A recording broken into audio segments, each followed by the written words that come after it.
Hello everybody, welcome to this English lesson. In today's English lesson, I'll give you over 25 the most commonly used expressions that native speakers use in their daily life. And if you know those expressions, you'll be able to understand native speakers better and you'll be speaking more fluently. So it is like they're really simple, but they're really important. And if you already know some of them, just stay with me, test yourself how many of them you know, and these ones that you know, repeat them, because repetition is the most powerful tool when it comes to learning a foreign language or to learning any skill in life. So you gotta repeat. Okay, so let's begin. So our first one, it's not a big deal. The expression "it's not a big deal" means that it is not a big problem. For example, somebody on the bus stepped on my shoe on my foot and he's apologizing, saying, "Oh, I'm sorry, sir. Oh my God, I apologize." And I say, it is not a big deal. So that means it is not a big problem. Okay, the second one is "it's up to you." When we're saying "it's up to you," that literally means it depends on you. We just use kind of another words. For example, I'm asking my girlfriend, "Where do you want to have a dinner today? At the restaurant or at the cafe?" And she's telling me, "Oh, I don't have any preferences for today, so it's up to you where we're about to eat this evening." Okay, the next one, the expression "it's about time." When we're saying "it's about time," that means that we did something recently, but we should have done that for a long time ago. It is like, imagine I'm 35 years old man, I've never had a girlfriend, and I'm sharing with my mom that I've got a girlfriend. And I'm sharing about that with my mom, and she's very happy for me, and then she adds this phrase, "it's about time." So glance at the clock, my son. It is like, "Oh, you finally got a girlfriend at the age of 35. It's about time. It's about time." Alright, the next expression, "tell me about it." When we say "tell me about it," we're not literally asking somebody to tell us something. It works in another way. But when we say "tell me about it," that means that a person with whom I'm talking mentioned something so obvious or so easy to understand. For example, I'm renting an apartment and my landlord always increases the cost of the rent, so it always goes up. And I'm complaining about this to him. "Oh, you're always increasing the cost of the rent. How am I about to pay for it? Oh my God, I can't handle it. The prices are so high nowadays in this world." And my landlord replies to me, "Yeah, the prices are so high. Tell me about it.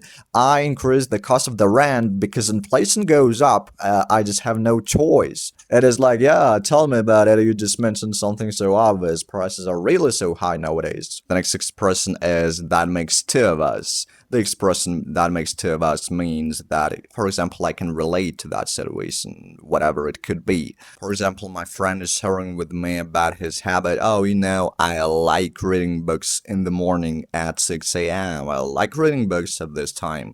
And I'm saying, "Oh, that makes two of us. I also love doing that. Like, we're literally the same. I really love donuts." "Oh, that makes two of us. I also love donuts." The next expression, "I'm torn." When I'm torn, that means I cannot decide between numerous options. For example, I have two options what to do in a particular situation, and I can decide. For example, you haven't applied for a college or for a university yet, but you are torn between numerous majors. You cannot decide what you want to study at the university. You're just torn. Alright, I'm sick of it. The expression "I'm sick of it" means I'm sick of something. Literally, it's very easy to understand. Like, something causes me to feel sickness. Like, I'm sick of the noise that my neighbors make. I'm sick of it. Okay, to shorten this video right now, I'm just gonna give you a quick example of every expression, and this is how we are gonna continue. Let's look on the bright side. "Oh, my son, we can't apply for your college this year because the tuition is too high. We don't have enough time and money." "Oh, no worries, Dad. Let's look on the bright side. I can study more, I can gather more knowledge before the next year, and I can earn more money in order to be able to pay for the university." So let's look on the bright side. "It's not my cup of tea. I went on a date with that girl, but I think we're not compatible. We just don't match each other. I think she's not my type. No, she's not my cup of tea at all. So probably we're not meant to be together." I'm taking. We use an expression I'm taking when, for example, we want to politely reject an invitation to go on a date. For example, somebody asked me whether I want to go on a date, and I'm saying, no, thank you, I'm good, I'm taking. So, I'm already taken. Fake it till you make it. Before any success, you gotta speak with authority, with conviction, like you are already a successful person. Fake it till you make it. Even before we fall asleep, we pretend that we're sleeping. Fake it till you make it. If you want to learn a skill of public speaking, you should stand in front of the mirror and speak like you're on the stage in front of people. You should pretend to do that. Fake it till you make it. It is like the motivational phrase that is used to show that you gotta assume that you already have something or you're already doing something before it appears or before you have this result. Fake it till you make it. Work smarter, not harder. Also, one of the good phrases and idioms in English that we use when we want to apply that we should prioritize quality over quantity. So it is like we're focusing on the parts of our task that will bring us the most value. Work smarter, not harder. Oh, you know, bro, I'm preparing for my math exam and I already read 3 books about mathematics. Oh, are you serious, brother? Work smarter, not harder. Just think what you need to know to pass that exam and study these things deeply. Work smarter, not harder. You are on the right track. It's used as a confirmation to say that a person is doing well. For example, oh, I saw you the last month. You were so skinny. How have you gained so much muscle in a short period of time? How it just happened to you? Oh, you know, I just used great systems and I trained a lot. You are on the right track. I'm in. It is very simple. We use I'm in when we want to say that, yes, I'll join. Yes, I'm gonna take a part in this. Yes. Would you like to go to the party today? There are gonna be many guests and you're one of the special guests. We're gonna have a lot of blast and fun today. Oh, yes, I'm in. I'm definitely in. I'll join. Would you like to go to the short trip for, let's say, 3 days? We're gonna absorb a lot of nature and take a lot of fresh air. Oh, yes, I'm in. I love it. I'm in. Never mind. Oh, why you're so sad today, my friend? What's going on?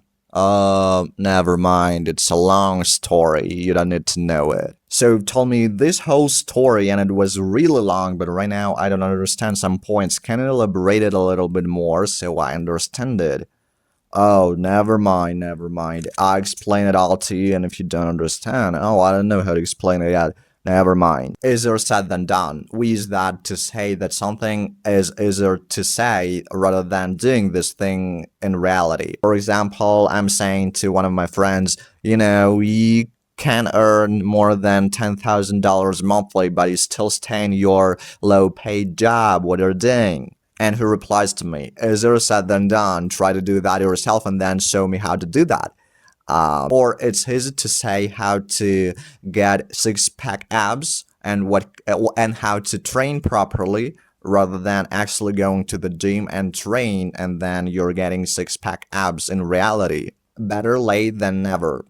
We use that expression to say that it's better to do something when it's already too late rather than not doing this thing at all. For example, I was afraid to ask one girl out I was afraid to do that for several years, and right now I've got enough courage to do that.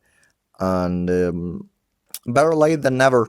Or you were afraid to open up the business of your dream, and right now you've got enough determination to try. So it's better late than never. I'm crazy about that.